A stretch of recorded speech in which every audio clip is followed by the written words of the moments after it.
right, welcome to our monthly Community Coalition meeting, 2023, our first one of the new year, right? Come on. Glad to be back in the space, ready to roll up our sleeves and get to work. So I'm Tracy Parsons, I'm the facilitator of these meetings. How many first-timers do we have to a coalition meeting today? Okay, nice. We've got a handful. Welcome, special welcome to you.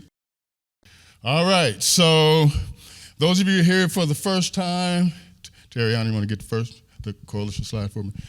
So we are a little more organized and structured than we may seem sometimes. So we do have a framework that we work under.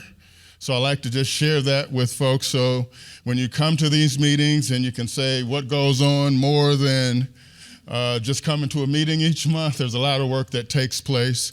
So we do have 5 priority areas.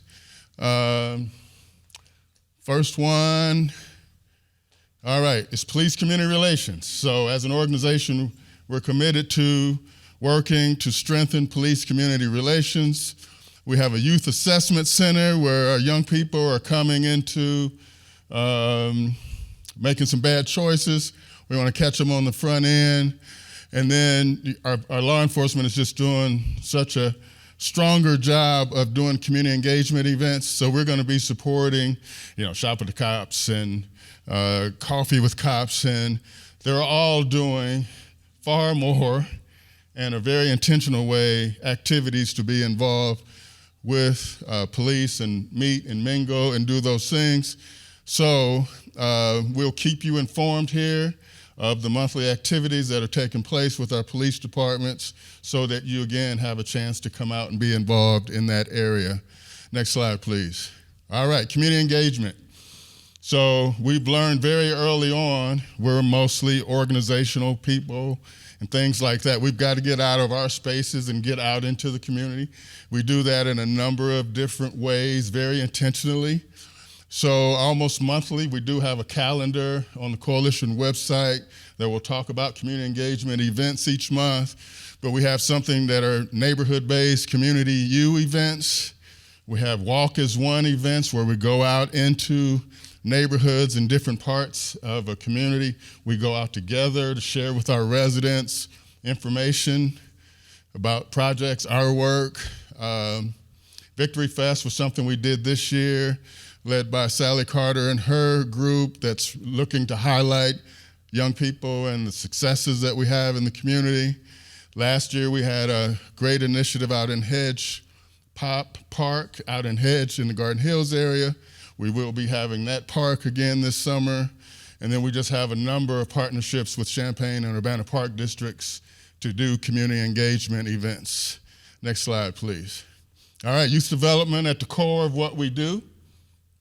So just a number of initiatives that organizations are doing that we partner with, that will keep you informed, but youth development is at the key. So we have I Read, I Count, Go-Getters Initiative, Self-Made Kings in Urbana. We have the LIFT Initiative through Champaign Schools. We have Yes Summer Employment Programs. We have our summer initiatives where we're engaging young people. We have Read, Talk, Play, just to name a few of the youth development initiatives that we have as a community to work in, volunteer in, bring information about your organization's work. Next slide, please. All right, community violence has risen to its own, and we don't just call it gun violence anymore because we're starting to look at all the different ways the community violence plays out. But through the city of Champaign, we have our blueprint. That's a partnership collaboration initiative. We will have those folks here either next month or the month following to give an update on what's been happening with the blueprint. We have with WCIA our Victory Over Violence initiatives, as well as a whole host of activities to specifically address our community violence issues. And then our last slide, please, is our mutual advocacy area. So what I get all the time is like, Tracy, why is the coalition not doing this? Coalition should be doing this, right? And so we have what we call our mutual advocacy area so that we partner with and support community-based initiatives that are taking place. We don't need to duplicate or whatever. Just partnering and collaboration is really key. So our mutual advocacy areas are initiatives that we know we're going to be working on this year is the Chancellor's Compact to accelerate social justice. Look to have those folks here over the next couple of months to talk more about that. We all know the great work that our Trauma and Resiliency Initiative, TRI, has and does, trainings, information. We have a healthy race relations committee that we're always looking for new ideas, new initiatives, and a whole host of work that we'll be doing through that committee. We are focusing intentionally this year on Black mental health discussions, and I know we're going to have our first one, I think, in late February out at Parkland. And then we're going to be doing some intentional work this year on minority business development, women-owned business development in a very intentional way. And we've got a partnership with Business Elevator, a local organization, to help roll that out. So again, we have a lot of things already in place that you can be involved in, along with the work you're already doing. So just wanted to share that to keep everybody connected. Another part of our important meetings is our law enforcement leadership, so we're going to bring those folks up now for their monthly updates. And while they're walking up, Rich Searles is working on being the prize pupil this month. He's got his PowerPoint that he's doing, following Chief Tyler last month, who came with a PowerPoint, so let's welcome them.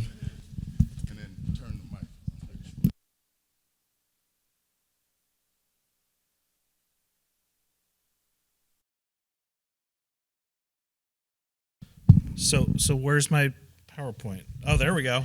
All right. So I was having PowerPoint envy after last month's meeting, and I don't have a Joe Lamberson, so you only get 3 slides from me. So I just kind of wanted to highlight a few things that some of this we talked about last month, and I really kind of wanted to underscore for the last year. Last year we had 44 confirmed shootings. That's a lot. But compared to the year before when we had 115, that is a vast improvement.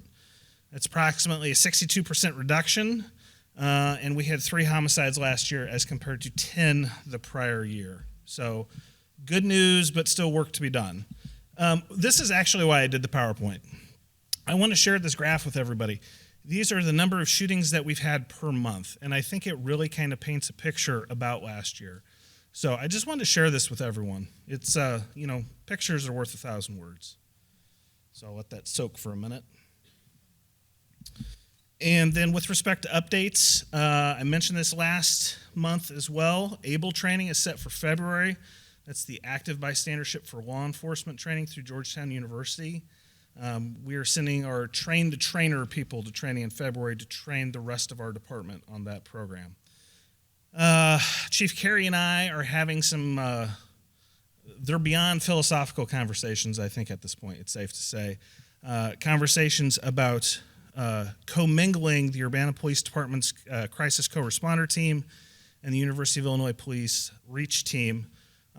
Those are both mental health units that send police officers and social workers to mental health calls.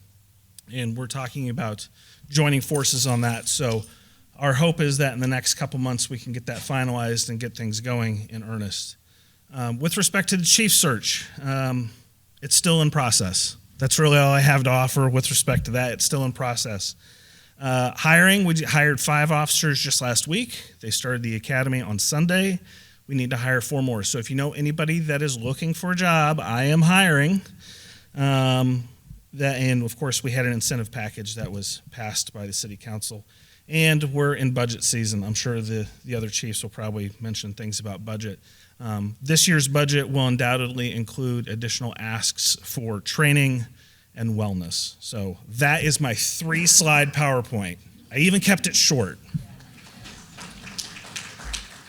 Now, how do I get it off?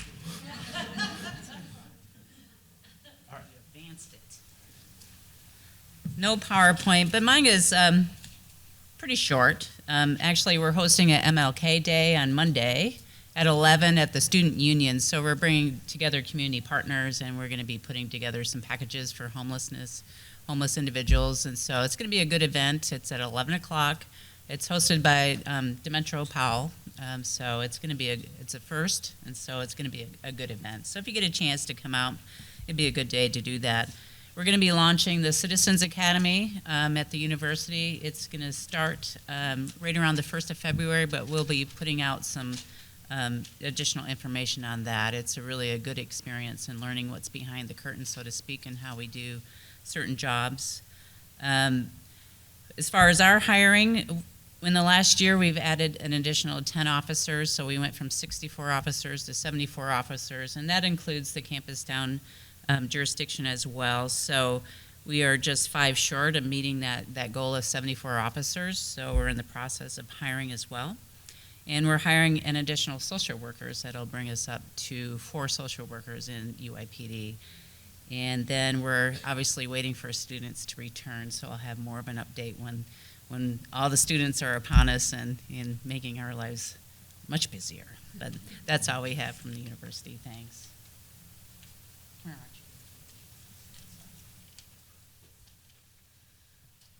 The Champaign County Sheriff's Office, I'll be super quick because I was not prepared actually till close to the last minute that I was going to be the one handling this evening. So not much going on. We are starting to get our dates together for our community engagements that we're going to start with our cops, coffee with the cop, things like that. We do have a group doing a recruiting fair at Mahomet High School tonight, which we are in hopes of, obviously, young kids, getting them involved in the Explorers Club. Hoping to recruit some kids for that. We are also in the hiring process, mostly for the jail. We're still very short-staffed at the jail, but we're working on getting our numbers up. We're swearing in 3 officers on Tuesday, I believe. So we'll get that going back up. That's all I have. Good afternoon, everyone. Start off with some good news. So at the end of 2022, Champaign Police Department had a 50% reduction in gun community violence. We did have a 430% increase in proactive activity, where we were able to recover 236 illegal firearms. And we have hired a total of 30 new staff members, including civilian and sworn. We have 6 police officers right now, just started the police academy. Now for the bad news, we did have a homicide on January 4th. A 21-year-old male was shot multiple times. It's an active case. We have some good leads from community members, and we're working that pretty hard. Pending any questions or comments, I'll be followed by Mr. Troy Daniels. Thank you.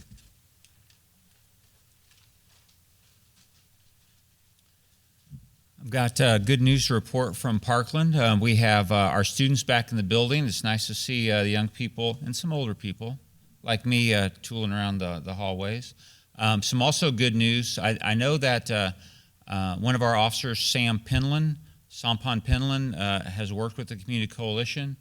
She was just recently promoted to sergeant for the Parkland Police Department, so you'll be seeing her around because we've put her in charge of outreach and recruiting. So you'll definitely be seeing Champaign around as a sergeant. And then also, just, I grew up in Champaign, but I didn't realize how many programs there were at Parkland. If you know any person who wants education or needs to improve themselves, there are so many opportunities to grow there. We actually have a program called SWIFT. It's the initials are SWFT, where not only will they pay for tuition and books, but they'll also pay for living expenses. So if you know anyone that can, there's some good jobs too, like that you can get training for and get paid while you're training, and then make somewhere between $80,000 to $100,000 afterwards. So if you know people that need jobs and work, send them to Parkland. We have lots of advisors, counselors there to help anyone. So that's it for me. Yeah, let's give them a round of applause.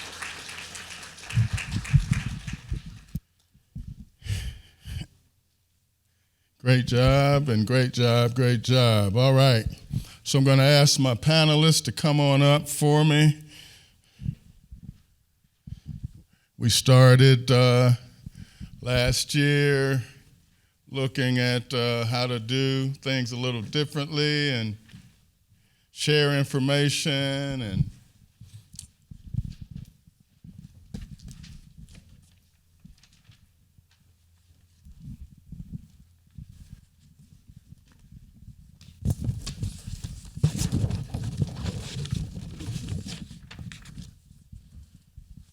all right, so the next part of our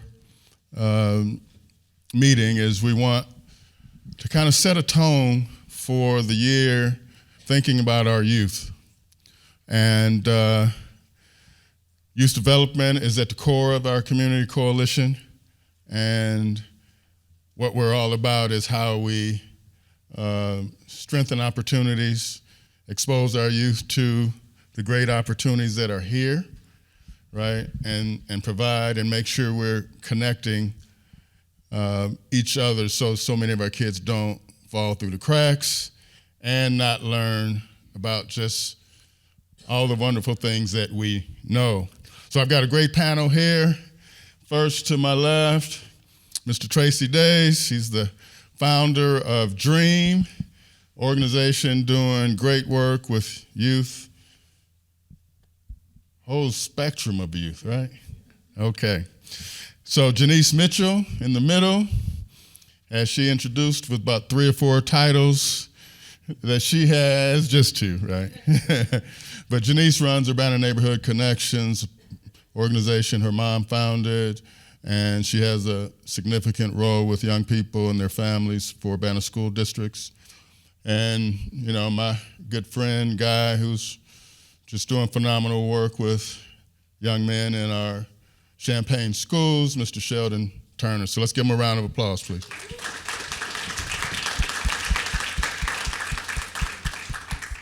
Okay. All right, so let's just do real brief about your work and your organizations, but real brief, just so to make sure that they connect. So real brief. Start off, Trace. I'll try.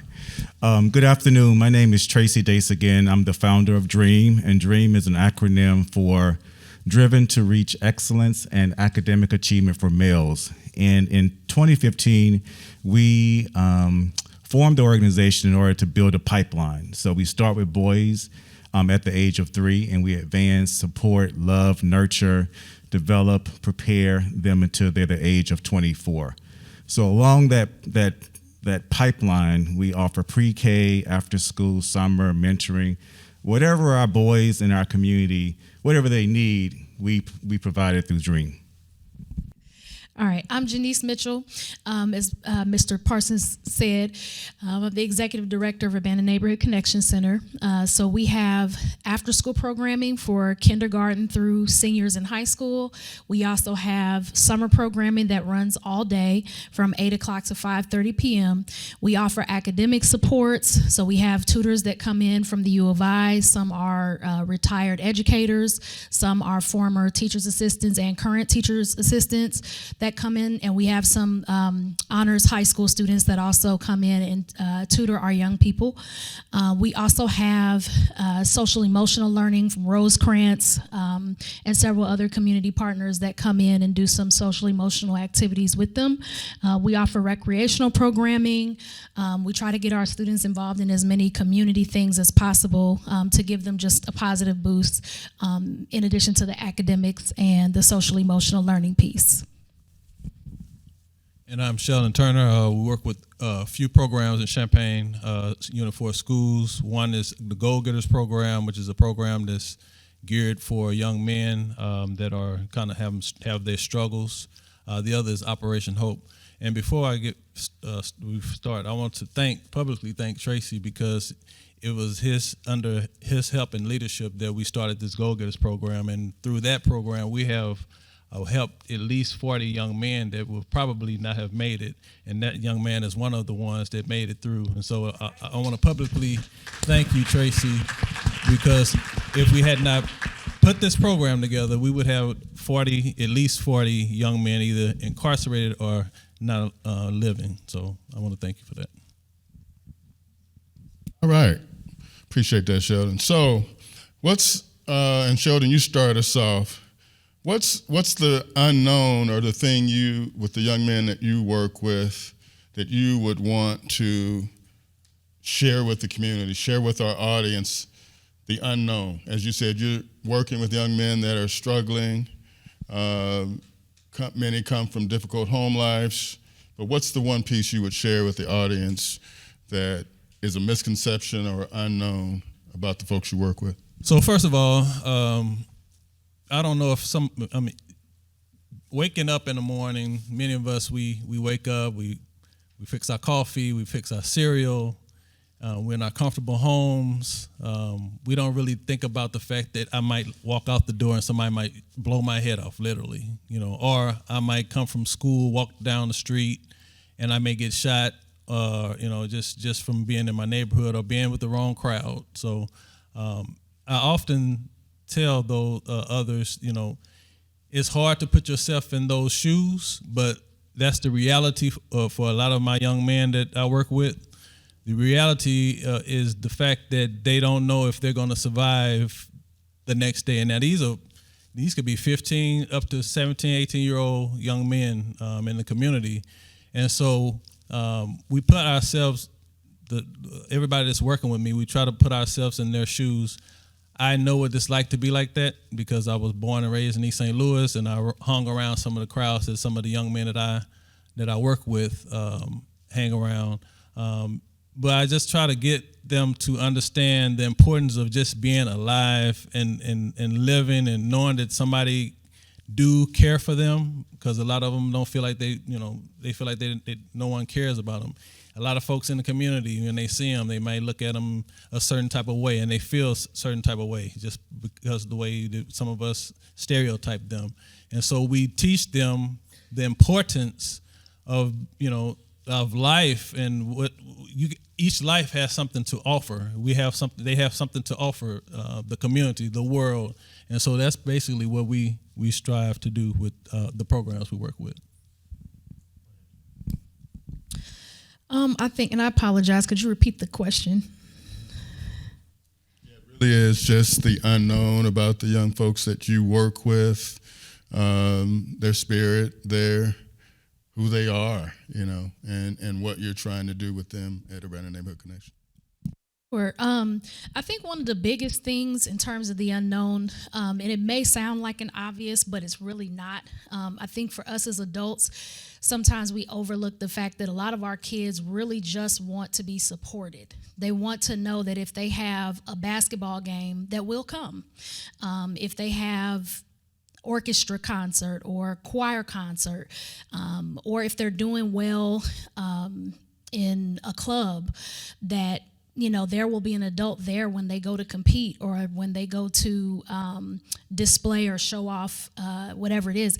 Oftentimes, if I'm leaving out of my office, kids will stop me and they're like, hey, I got, this concert tonight at the middle school. Are you going to be there? Like, are you coming? I get that a lot. And sometimes it breaks my heart to tell them that, unfortunately, Miss Janice can't make it tonight, because I have a board meeting, right? And so it's that, I always tell them it's the adult stuff, tonight, unfortunately. But, my heart is there. And they always know, like, I always hug them and I always tell them, like, my heart is going to be there. If mom records it or if somebody records it, I want to see it tomorrow.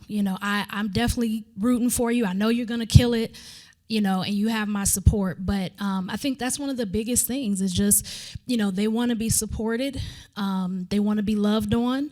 And even sometimes when they're cutting up or they're having a rough day, as I often tell our staff, we have to remember that even we as grown-ups, we have rough days. We have days where nothing seems to go right.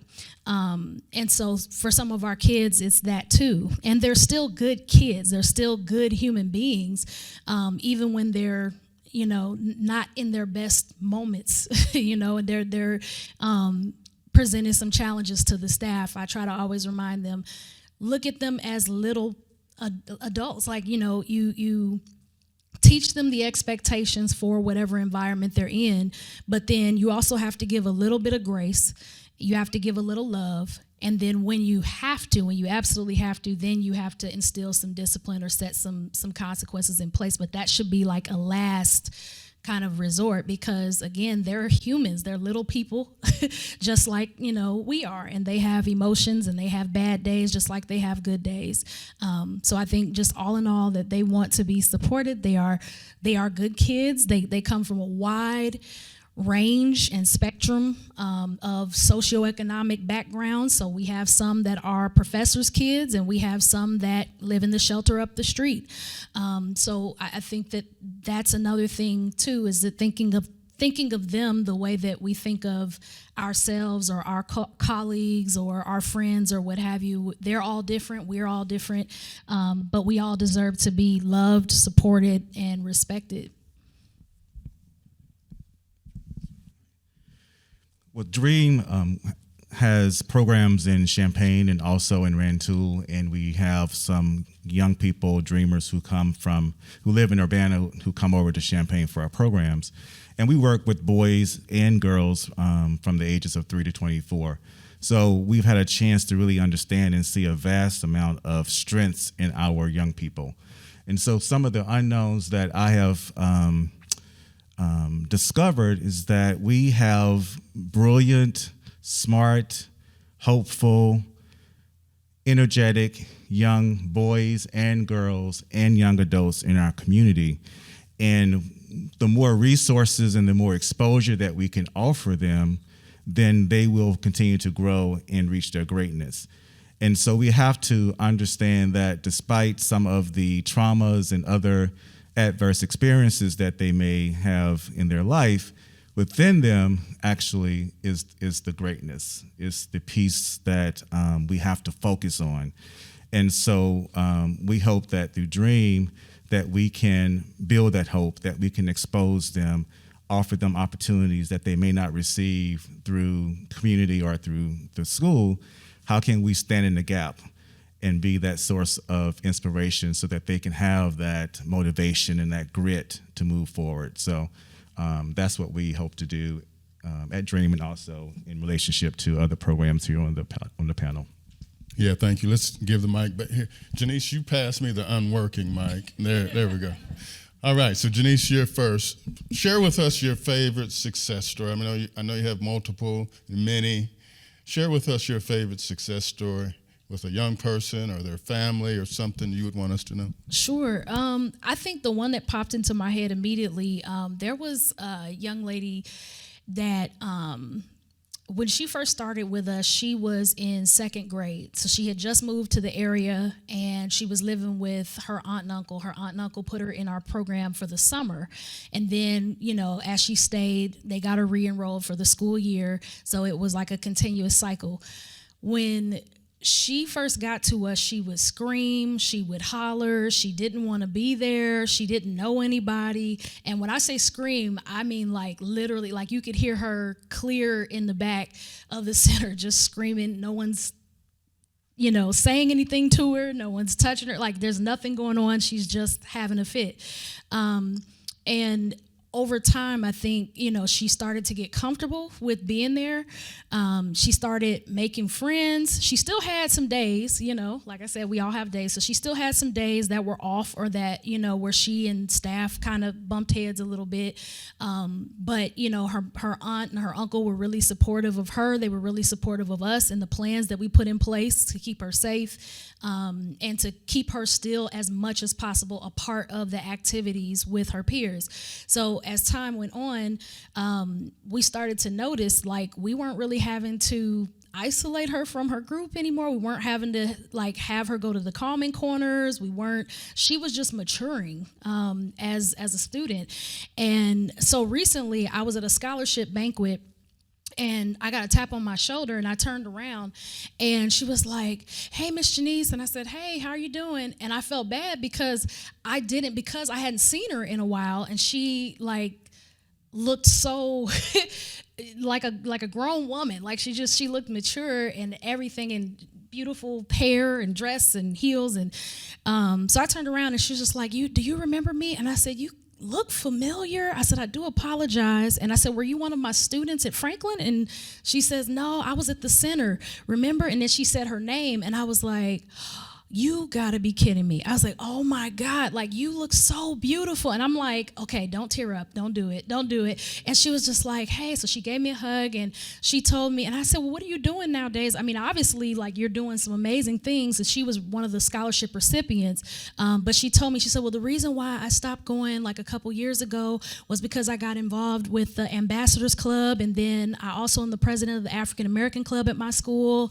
And I'm also with Habitat for Humanity, so we were traveling down to Mississippi to build houses, and I'm like, oh my God, like this is awesome, because I just remember like started having flashbacks of her being this little girl that would holler, that didn't, when she was at school, I think her first year here being in school was pretty rough too, academically, behaviorally, there was just a lot going on.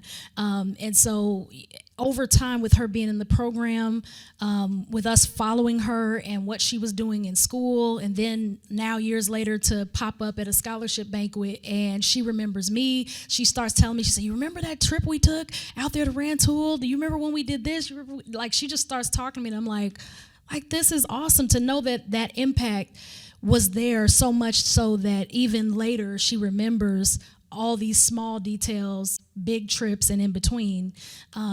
You know, I don't know, it just was beautiful. It was something cool. And so now she's getting ready to go off to college. And she told me she got accepted to Illinois State University recently. So I'm like, wow, first of all, where'd the time go? But then, you know, also it's just a beautiful thing to think about kids like her and seeing where she's at in the community, the things she's doing, the things she's involved in that are positive, and then the fact that she's getting ready to go on to, you know, be a student at a university. That's amazing. That was probably one of my best and happiest success stories.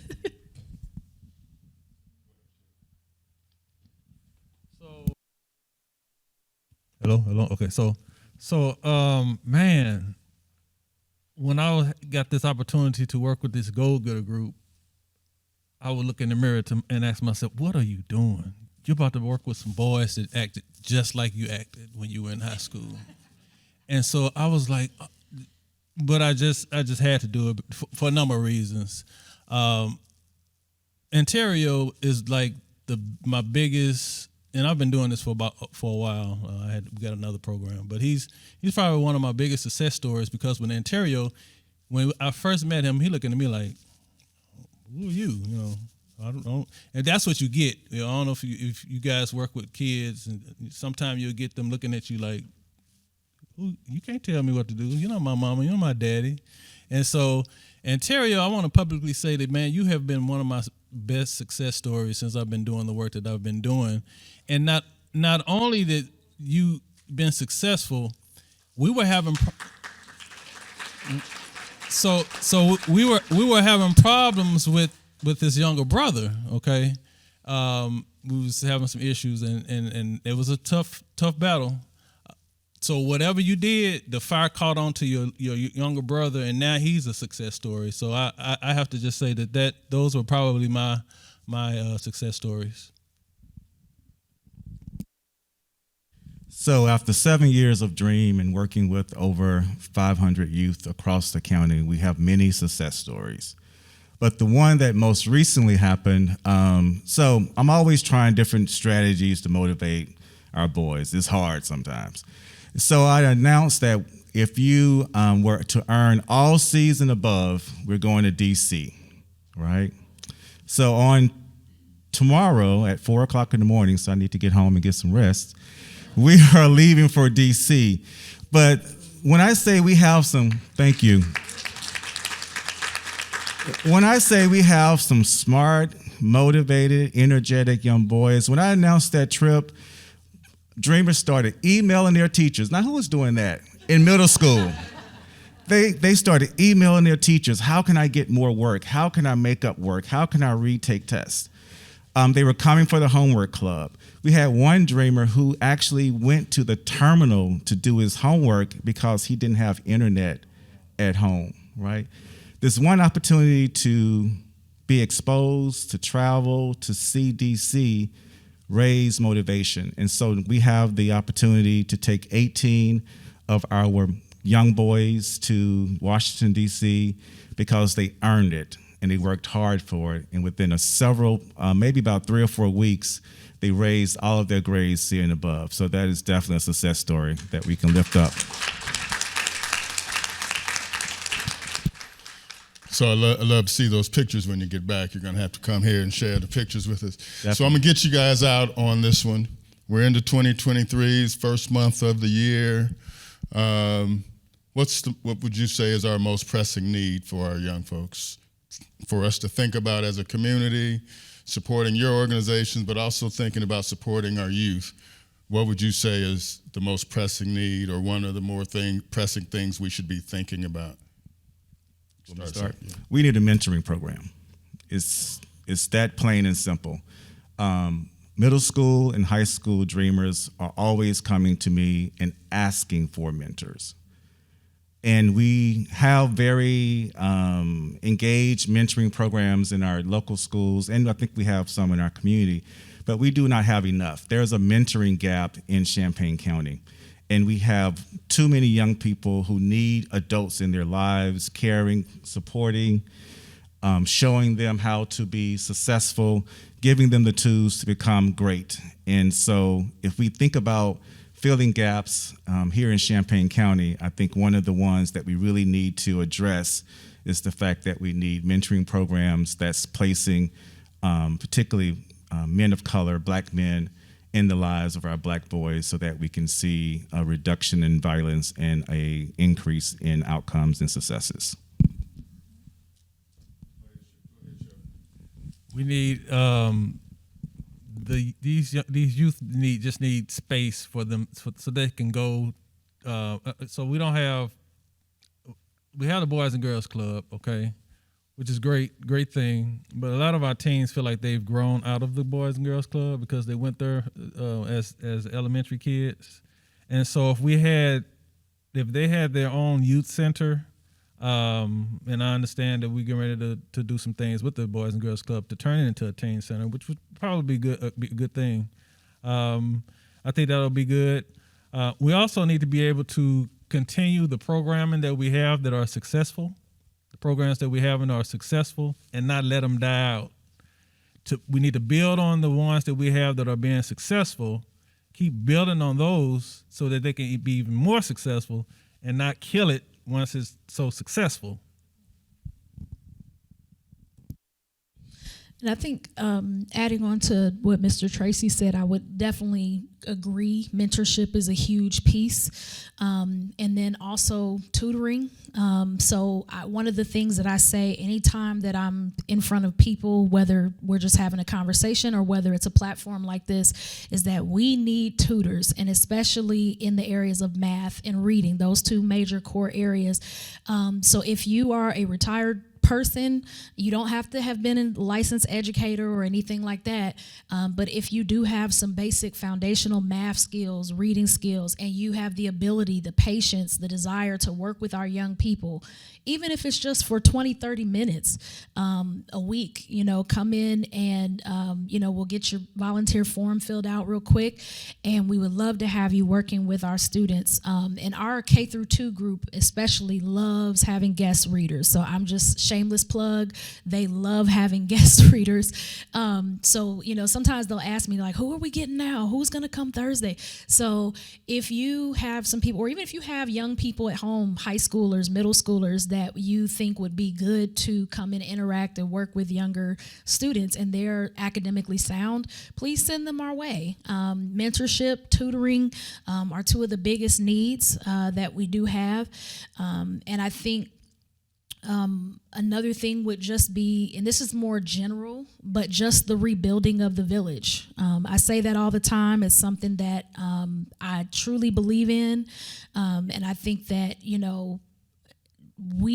all of us have a responsibility to our kids. And by that, I mean, we have to return to the watching each other's young people. And that's whether you're a parent, grandparent, aunt, neighbor, just somebody walking down the street. We have to be watching for our young people, ensuring their safety.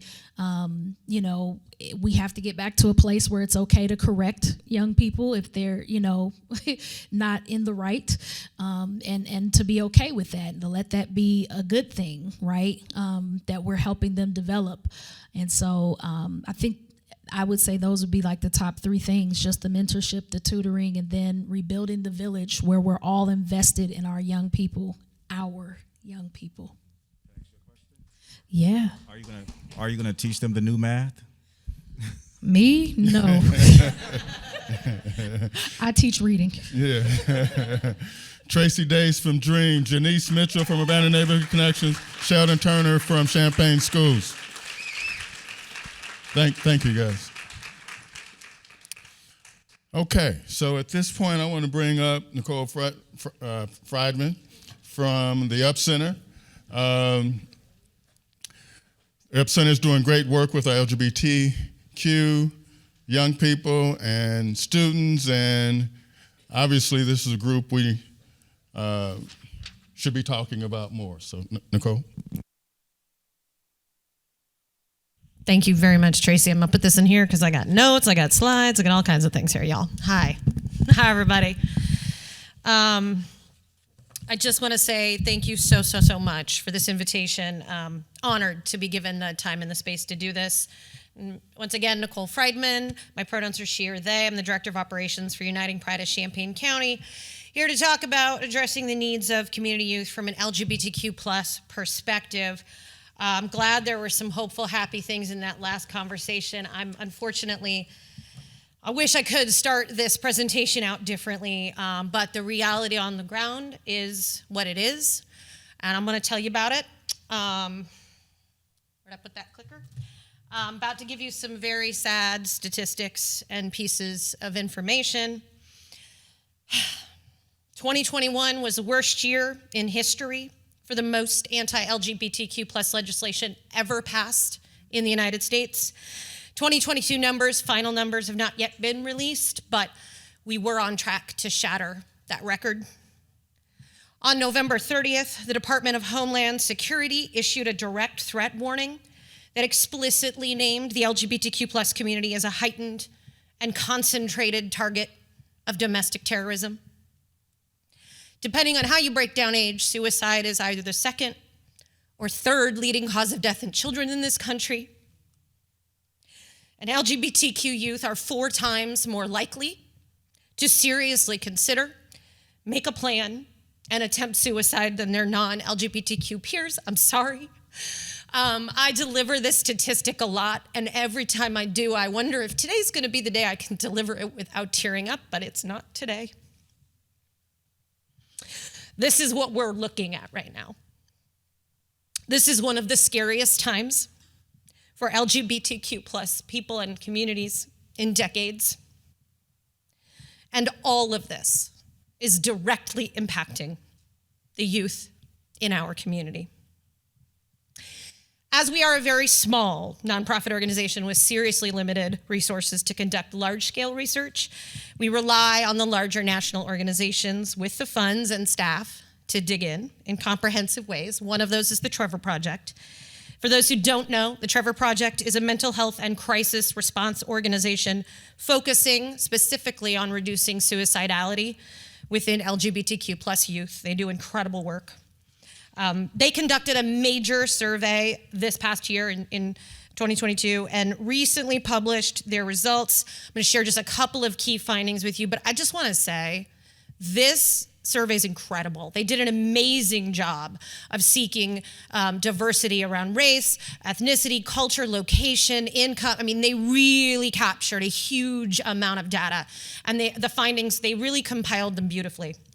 So starting out with some of the not so good statistics, 45% of LGBTQ plus youth considered suicide in the last year, and 60% of LGBTQ plus youth who wanted mental health support could not get it. And sadly, we find that the youth we work with directly here in this community, they're in alignment with these national trends. We go into the GSAs in our schools. Those are the Gender Sexuality Alliance after school clubs. And these kids tell us about the same issues, the same concerns, and the same struggles. We hear it over and over again. I'll get back to some more of these findings, but one of the reasons why I brought up the legislation and the domestic terrorism threats at the beginning of this is because the Trevor Project found that those things are directly related to the current youth mental health crisis that we find ourselves in today. They found it actually doesn't matter if the bill was in our state or in Florida, or if the most recent act of violence was in our town or Colorado Springs. The constant barrage of media coverage of these things have nearly the same damaging effect as if it was happening down the street. Depending on the kind of legislation, 80 to 95% of youth said they worry about things like bathroom bills, like gender-affirming healthcare bans, like sports or other extracurricular activities, trans bans.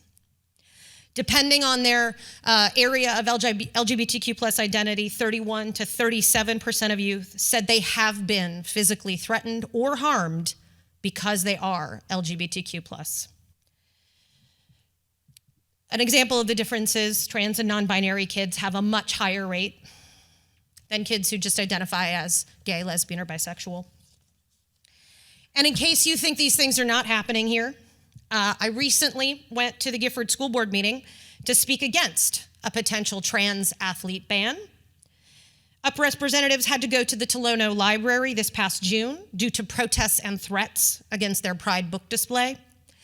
Edison Middle School had such severe LGBTQ plus bullying last year that they brought us in for in-depth training for all students, and they're doing it again this year. And there was the vicious physical attack against LGBTQ plus kids at Mahomet Seymour High School during the fall of 2021. This is here, in addition to being a constant part of the national mainstream and social media that kids see every day. Thankfully, there's some hope. And this is the part I love talking about.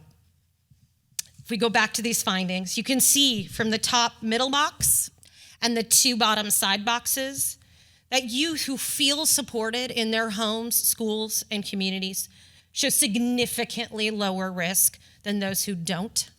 When we're talking about support in the home, we're talking about reducing suicide risk by half. The reduction is insane the moment these kids start to feel the support around them, the moment. And we hear it all the time directly from kids' mouths here in our area. Kids who feel like they have strong support systems fare better than those who struggle to find any of that support in any parts of their life. So this means it is absolutely a fixable problem. And it doesn't even take that much to fix it. It is not an exaggeration or hyperbole to say that we can literally save children's lives by better understanding how to support them at home, in school, and in the community at large. Learning how to make them feel more loved and accepted. Learning why inclusive language matters and how to use it. And how to intervene when others are denigrating or engaging in hurtful speech or action. We can literally save children's lives, and it is already doing that.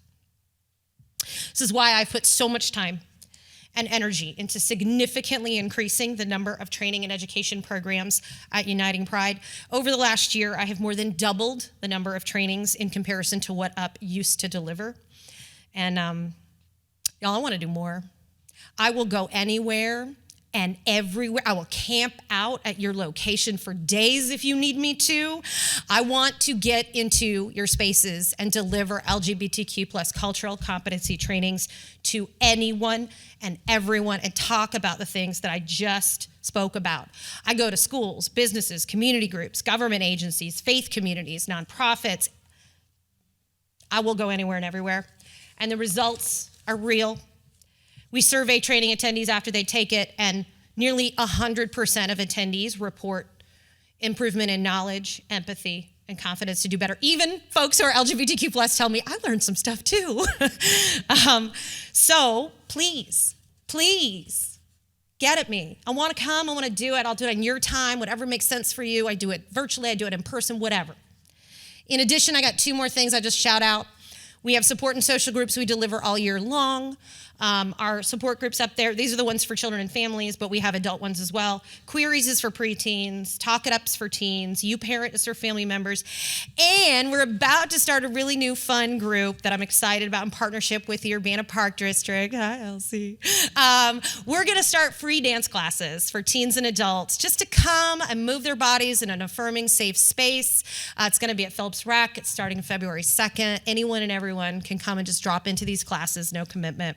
We've also got a volunteer recruitment event coming because we need more help. That's just true. We really do. By the way, yes, of course, we want our LGBTQ folks to volunteer, but our non-LGBTQ allies are equally, if not more important, to get involved in this work. We all know, we hear things better when somebody like us is talking, right?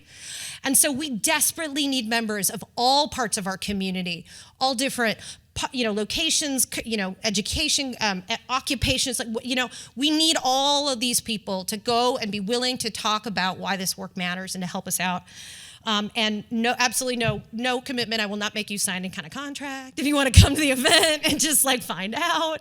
We're going to be down at Cafeteria and Company. It's casual. You can just drop by for any amount of time you want to. And with that, I'll just say thanks and open it up to questions. Anybody? Yeah. Oh, yeah. Let's get her a mic, please. Yeah. There we go. Work exclusively in Champaign County? So we are funded to do most of our work in Champaign County, but the reality is we are the only resource center of our kind in all of East Central Illinois. The next closest is in Springfield or down in Carbondale. So I'm regularly asked to go outside Champaign County, and I am able to do it. I just have to track real well about my hours, the proportion of outside versus inside for our grant funding, things like that. But yes, we can go outside Champaign County and do on a regular basis. Okay, and one more question. Do you have a train the trainer? I can train the trainer. I have found that to be successful in some scenarios, and then a little bit of a game of telephone where some of the important stuff gets lost in other scenarios. Yes. So I think I determine that more on a case-by-case basis with who I'm talking to and what, if they've got education experience, social work experience, that kind of thing, then it's a little bit different than just a random person. Yeah. Okay. Yeah. Okay. And can we get a copy of your slides? Of course. Okay.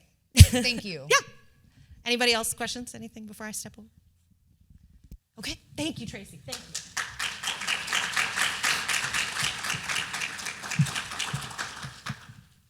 So real important that we were able to get Nicole out today as we think about, again, serving and addressing the needs of our youth for 2023.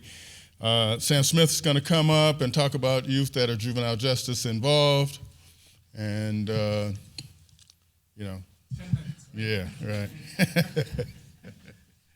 Tracy always has to remind me of the time. So I'm going to bring up my good friend, Erica Hughes.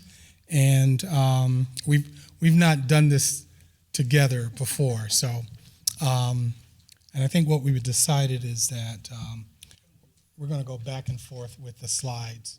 So for the last few years, several of us have been having conversations in Champaign County about juvenile justice issues. Those really brilliant, beautiful notes over there come from 2 such conversations with lots of different people. Those ongoing discussions and conversations have led us to consider a project that is called Juvenile Redeploy Initiative. And Juvenile Redeploy, it's a state-funded initiative to redirect or redeploy funding that would be used to incarcerate youth into projects and programs that would divert youth from incarceration. There are JRI programs across the state. They are all tailored, unique, flexible, collaborative, and comprehensive.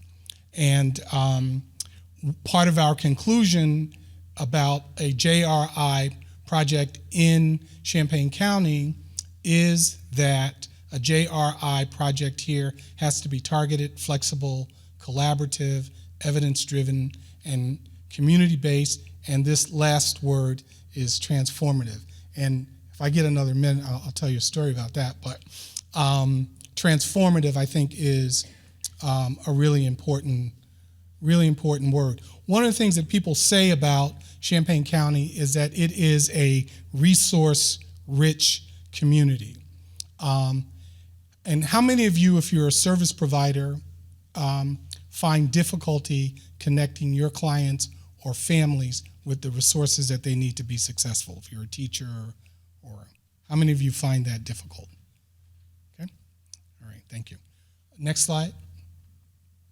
So we created a planning grant team. We have a small, I would think about it as a study grant where we're looking at two questions. Is there a need for a juvenile redeploy initiative in Champaign County? And if there is a need for a juvenile redeploy project in Champaign County, what ideally would that project look like in Champaign?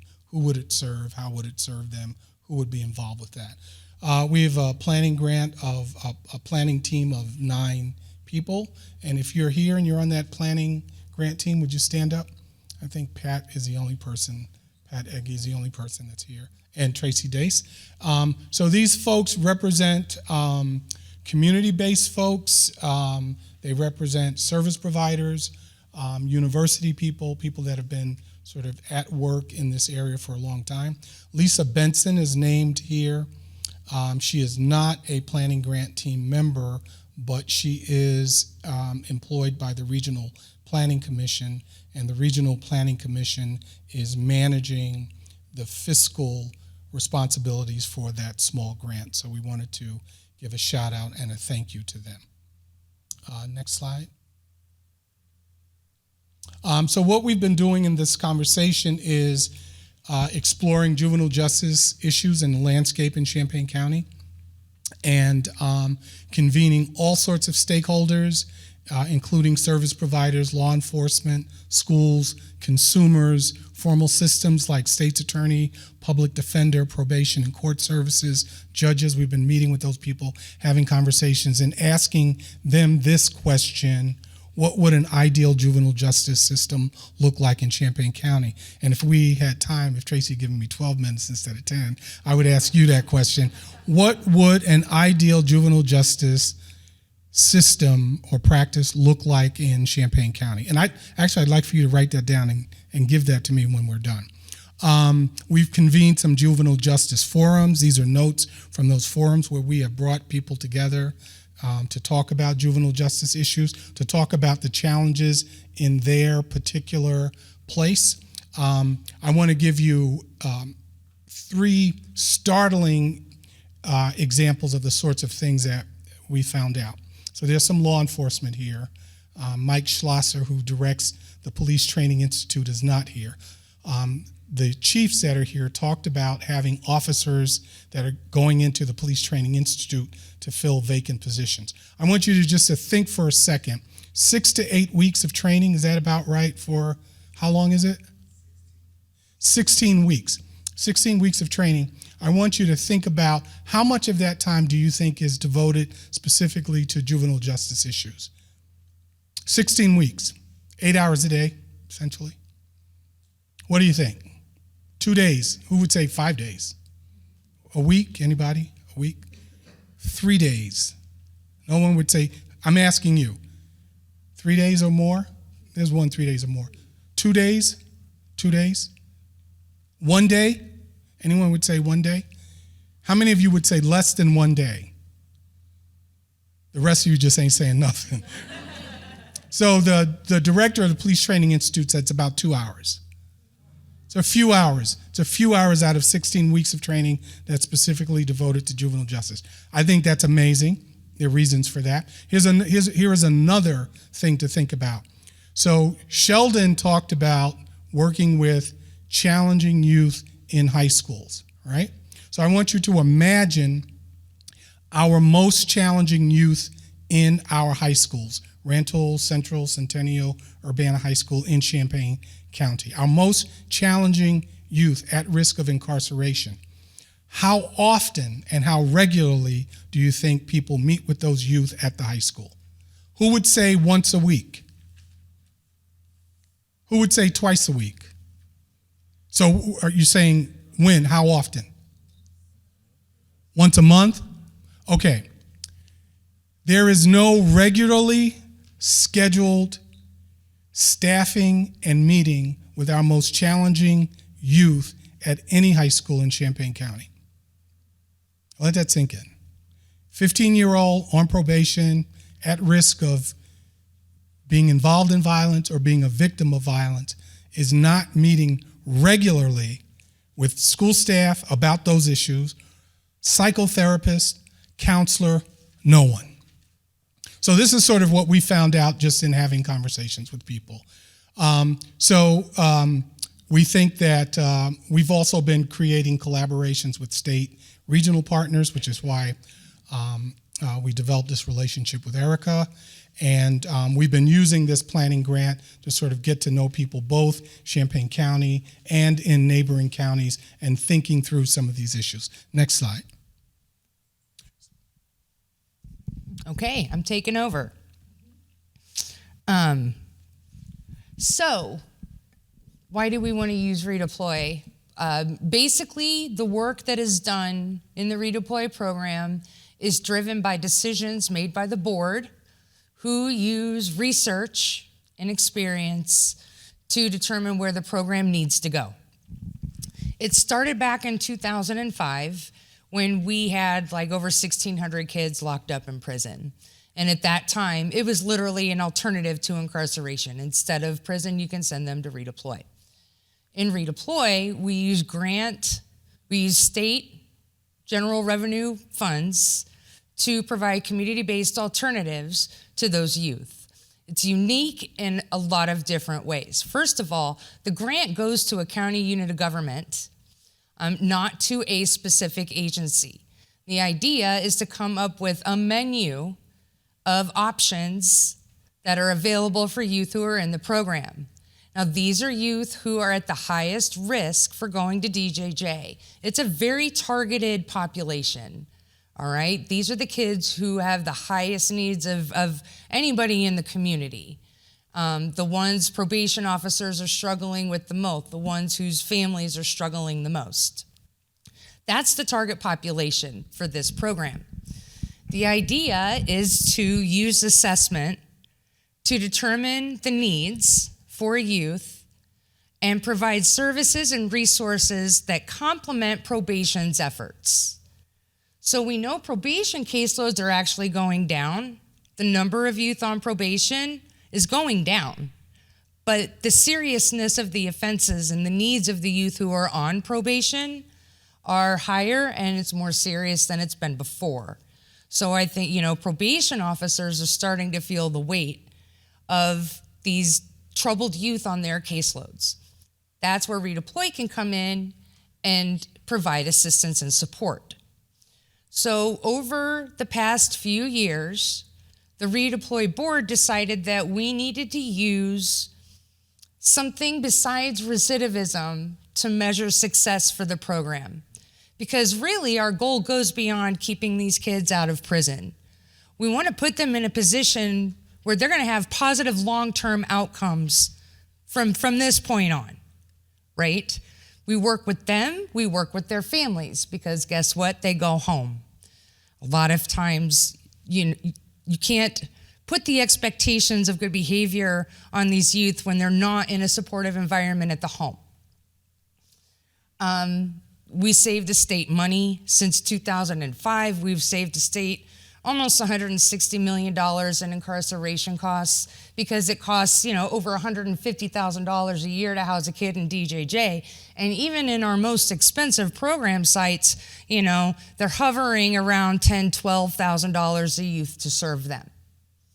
We were saying earlier that Champaign is known for having, a lot of resources available. But what I think is missing and what Redeploy can help with is the coordination of those efforts. We hire client care coordinators, and those are the folks who go into the schools and they talk to the youth and they bring probation with them. They might have some teachers involved. They talk to the social service providers the youth are working with. So there's one person who knows everything that's going on with these Redeploy kids. Now that coordinator may have a couple of caseworkers themselves who they monitor, and Redeploy pays for all of this. We pay for positions, we pay for actual programs, things like active parenting, which is a program that supports parents of youth who are delinquent. We pay for multi-systemic therapy, a very expensive, very intensive, but very effective form of therapy. We also provide resources to stabilize that family up front. You're not going to get very far with them in this expensive MST if the family's worried about how they're going to eat next week or if there's no water on in the house. We have a youth in the program whose grandma was willing to take him in and to start helping the kid, has a social security check and can barely live on that herself. So we paid 3 months of her rent. We filled her fridge and her cabinets with food. We got the kids some clothes. We got the kid a new winter coat. We've got them a new bed. And now grandma's ready to take over. Lots of things that this grant will pay for. It's about a coordination of efforts, and it's about putting these kids in a position where they're going to be successful long term. I heard all kinds of places where this collaborative could work and be effective today. I think we're done. I think Tracy's pushing us off. Okay, I'm sorry. So I'm going to say something that might be a little unpopular, but get mad at me. Don't get mad at Tracy. All right. So Herschel Walker has been in the news a lot. He's in the news a lot. Well, when he was starting out as a football player, he had a coach that was trying to teach him to stick to itness. That's where he got that, what you saw in the elections, right? He wouldn't quit. And his coach says to him one day, he says, this is a true story. Tracy's a football player, he knows this. He says, Herschel, if we've got a player and that player gets knocked down and gets back up, do we want that kind of player, Herschel? And he says, yes, coach, we want that kind of player. And the coach says, Herschel, if we've got a player and he gets knocked down and he gets back up, and he gets knocked down again and he gets back up, gets knocked down again and gets back up, do we want that kind of player? And Herschel says, yes, coach, we want that kind of player. And the coach says, no, Herschel, we want the guy that's knocking him down. All right, so the reason that I say that is that earlier, the acting chief from Urbana mentioned that the social workers from Urbana are going to meet with the social workers from the University of Illinois, right? And that's a great thing. The point is that our systems, our schools, the way that we work together, and our collaboration has to be a given. You would have thought that the police talked all the time. So what I'm suggesting is that it's not just about our children. It's also about how we in our systems and in our organizations. So resilience is not about focusing on whether or not the kids are tough, but what how many times we're expecting them to get knocked down. And we have to do something within our schools, within our universities, our police departments, our social service agencies to provide more support, more care, more direction for our youth. Thank you. All right, let's give them a round of applause. So again, we've gotten some good information, some things for us to think about as it relates to our young folks in 2023. We've got a couple of minutes here. I'm going to do some information sharing. So, Dariana, if you could take Ann, who's doing the League of Women Voters update. Carol's doing it? Okay. Hi. My name is Carol Baxter with the League of Women Voters, and we have a little sign back there. What we've been trying to do over the last couple of voting cycles is to work through food pantries to provide nonpartisan, as we do, nonpartisan voting information and education. And it's very interesting. It has been my experience, and I can show you. Huh? Hold on. Okay. It's been my experience, and I can show you, is that there's not really a current listing of all the food pantries in Champaign County. So if anyone has a food pantry that they're working with and you'd like us to know about it, please drop it in the box back there and we'll contact them. And we've been doing with Restoration Urban Ministries, a couple of other places, Salt and Light. We went in person and helped people who are able to vote. We help to get them register and explain lots of stuff about voting. So it's just a simple way to get the information to people, and we're on it. All right, thank you. Okay, so can you do my News, Brews, and Beats slide? All right, we've got our next News, Brews, and Beats scheduled February 2nd. We've got the Chancellor, right? So we're going back in and we're going to videotape this one in person and live. So if you're interested in being in the audience, we have limited seats. You need to contact me. So it's not an open forum like we have at Poor Brothers. Jill's over there. Raise your hand if you want to talk to her about News, Brews, and Beats. Really excited about having the Chancellor and a couple of members of his staff. All right, so we got MLK this weekend, Sunday at Cranard. One of the award winners is in the house, so congratulations, Reverend Thomas, on your award, MLK.